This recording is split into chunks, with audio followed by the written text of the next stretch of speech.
Hello guys, তোমরা সবাই কেমন আছো? আশা করি তোমরা সবাই ভালো আছো। আবার চলে এসেছি অনেক দিন পর একটা ব্লগ নিয়ে। আজকে ছিল আমাদের কলেজে নবীনবরণ আর আমাদের ছিল ফেয়ারওয়েল। আমি আর আমার বান্ধবী বেরিয়েছি, বাড়ি থেকে ব্লগ করা সম্ভব হয়নি কারণ টাইম পাইনি। ও সাজুগুজু করাতে ব্যস্ত, ও আমাকে বললো কিছু সাজুগুজু করবে না। তারপর ও ফোনে কথা বলাতে ব্যস্ত। আমি সিম্পল সেজেছিলাম, ও একটু সাজুগুজু করছিল। আমাকে বললো ফটো তুলে দিতে, তুলে দিলাম না, আমি নিজে একটা ফটো তুলে নিয়েছি। তারপর যে ছাতাটা নিয়েছিলাম একটা দাদা বাড়িতে রেখে দিয়ে এসেছি। তারপরে আমি ভিডিও করছিলাম, ও জানে না, ও ভেবেছে আমি ফটো তুলছি। ও আনন্দে পোজগুলো দিয়ে যাচ্ছিলো। তারপর ও জানার পরে আবার ফোনে কথা বলাতে ব্যস্ত। তারপরে আমরা গিয়ে আমাদের স্ট্যান্ডে গিয়ে আমরা টোটোর জন্য ওয়েট করছিলাম। একটুর পরে টোটো চলে এসছে। আমরা টোটো উঠে সোজা বিশ্রামঘরে যাব। তো আমরা বিশ্রামঘরে পৌঁছে গেছি, একটু বেশি টাইমও লাগেনি। তারপরে এখানে আসার পরে ও তখনও ফোনে কথা বলে যাচ্ছে সমানে। তারপরে এখানে আরেকটা ফ্রেন্ড, ও কলেজ যাবে, ওর হাজব্যান্ডের সঙ্গে কথা বলছিল। তারপরে বললো ও চলে যাবে কারণ ওদের বান্ধবীরা সবাই চলে এসে, কিন্তু আমাদের তো সবাই লেট করা পার্টি আসেনি এখনও। তো আমার আরেকটা ফ্রেন্ডের জন্য ওয়েট করছিলাম। তখন তো এ আবার ফোনে যদিও বন্ধ হলো, ভিডিও করাতে ব্যস্ত। তো আমি ভিডিও করব না, ও তার ভিডিও করবে বলে গান টান শুনছে। তারপরে একটু ওয়েট করার পরে আমার একটা ফ্রেন্ড চলে এসেছে। ও আমাকে বললো একটা ফটো তুলে দে। আমি বললাম আমার টাইম নেই, কিন্তু আমি তো ব্লগ করছি। ও বলছে তুই ব্লগ করার টাইম আছে, ভিডিও একটা ফটো করে দেওয়ার টাইম নেই। তারপরে বাস এসছে, বাস আসার পরে বাসে বসছিলাম। ওরা সামনে বসছে, আমি পিছনে বসছি। একা বসবো বলে জানলার পাশে আমি বসছি। তো যে যার জায়গায় উঠে গেছে। তারপরে যখন কলেজে ঢুকেছি অনেকজন ছিল সেদিন।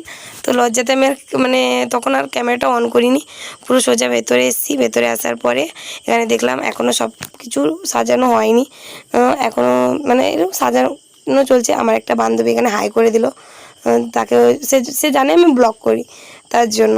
তারপরে আমার একটা বান্ধবী পোজ দিচ্ছিল, আরেকটা পিছনে এই যে ওকে বলছি মুখটা দেখাতে, ও জানে, ওরা দুজন জানে আমি ফটো তুলছি, কিন্তু আমি তো ব্লগ করছিলাম। তো গাইস তোমরা কেউ কিছু মনে করো না, কারণ আমার একটু অ্যালার্জির প্রবলেম আছে, তাই গলাটা এরকমই বসে যায়। আমার এরকম অ্যালার্জির প্রবলেমের জন্য গলা বসে যায়। তারপরে এখানে আমার একটা বান্ধবী, ওকে আমি বলছি তুমি কিছু ভিডিও করলে আমাকে দিবে, দিলে আমি স্ট্যাটাস লাগবো। ও ভেবেছে আমি ওর দিকে যে ক্যামেরা করে রেখেছি, কিন্তু আমি ভিডিও করছিলাম, কিন্তু ও জানে আমি ফটো তুলছিলাম, তাই ও পোজ দিয়েই যাচ্ছে।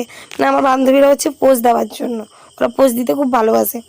তারপরে আমি ওখানে 6 জন বসছে একটা সিটে বলে, ওখানে আর জায়গা নেই, তাই আমি পিছনে ওদের পেছনে বসছি। একা বসছিলাম, বোরিং লাগছিলো। এবার যে যার ফ্রেন্ডের সঙ্গে থাকলে একটু মজা লাগে বেশি, তাই না? তারপর পিছনে বসার পরে ফার্স্ট আমাদের নবীনবরণ শুরু হয়েছিল একটা উদ্বোধনী রবীন্দ্রসঙ্গীত দিয়ে। তো একটা বোন খুব সুন্দর গাইছিল, আমার খুব ভালো লাগে। তো ওই বোনটা গান গাওয়ার পরে আমি এখানে আমি ভিডিওগুলো করছিলাম। আমার একজনকে বললাম একটু ভিডিওটা করে দিতে উঠে, কারণ আমি উঠবো না। আমি এমন জায়গায় বসছি, এই একদমই জায়গা ছিল না ঠিকঠাক, কোনোরকম বসছিলাম। তারপরে যারা নতুন নবীনবরণ হলো তাদেরকে আমাদের বিদায় সম্বর্ধনা, তাই আমাদেরকে বিদায় দেওয়ার জন্য এই যে আমাদেরকে একটা করে চন্দনের ফোঁটা আর গোলাপ ফুল দিয়েছে। আমি মনে মনে ভাবছিলাম আমাকে আরেকটা গোলাপ ফুল দিতে পারতো।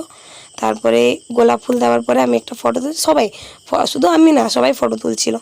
তারপরে এখানে যখন পোস্টারটা চেঞ্জ করে দেয় তখন মনের ভেতরে একটু কষ্ট হচ্ছিলো, যেহেতু একটা 3 বছর কলেজে যাওয়া আসা, একটা সেই লেভেলের আনন্দ থাকে, পড়ার লাইফের মতন আর হয়তো কোনো কিছু থাকতে পারে না। তারপরে স্যার এখানে একটা ভিডিও করে দিয়েছিলেন, কারণ সবাই ছিল এখানে। আমাদের এই সাইডটা ছিলাম আমরা 3rd ইয়ার 6 সেম, আর ওই সাইডটা ছিল ফার্স্ট ইয়ার 1st সেম।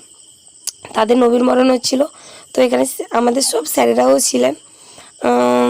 তারপর আমাদের নবীনবরণ হয়ে যাওয়ার পরে এখানে সবাই উঠে পড়েছি, এখন বাড়ি চলে যাব, শেষ হয়ে গেছে। সবার শেষে ছিল সাংস্কৃতিক অনুষ্ঠান, ওটা হওয়ার পরে শেষ হয়ে গেছে। তারপরে যাওয়ার পরে আমরা শেষ দিন যেহেতু সবাই একটু মজা করবো, আড্ডা করবো, তো এখানে এসে আমি ভিডিও করছি। অজয় আমাকে বলছে এ তোর ব্লগ করাতে ব্যস্ত, এ আর ফটো তুলবে কেন? আমাকে ফটো তুলতে অনেকবার ডেকেছিলো। তারপরে আমি এখানে একা বসছিলাম কারণ আমার মুডটা ভালো ছিল না। তারপরে আমার একটা বান্ধবী ভিডিও করছিল, ও থেকে এই ভিডিওটা আমি নিয়ে নিয়েছি। এখানে আমি বসছিলাম একা, আমি আমার মতো ভিডিও করছিলাম, আমি কারোর সঙ্গে বেশি কথা বলিনি। ওইদিকে এখানে সবাই ভিডিও ফটো করছে, কারণ এটা আমাদের শেষ। আবার একসঙ্গে কবে দেখা হবে না হবে, আর হয়তো হলেও হতে পারে, নাও হতে পারে। তারপরে বাড়ি যাব, বাস এসছে। আমরা কিছু খাওয়া দাওয়া করেছিলাম, তারপরে খাওয়া দাওয়া করার পর আমরা বাড়ি এসেছি। এখানে এই যে দাদা বাড়ি থেকে ছাতা আর কলেজ থেকে আমাদের দিয়েছিল এই টিফিন, পেন, একটা ফাইল। তো তখনও জয়ন্তী সমানে ফোনে কথা বলাতে ব্যস্ত। তো যে যার বাড়ি চলে গেছি। তো আজকের মতো এইটুকুনি, দেখা হচ্ছে নেক্সট ব্লগ।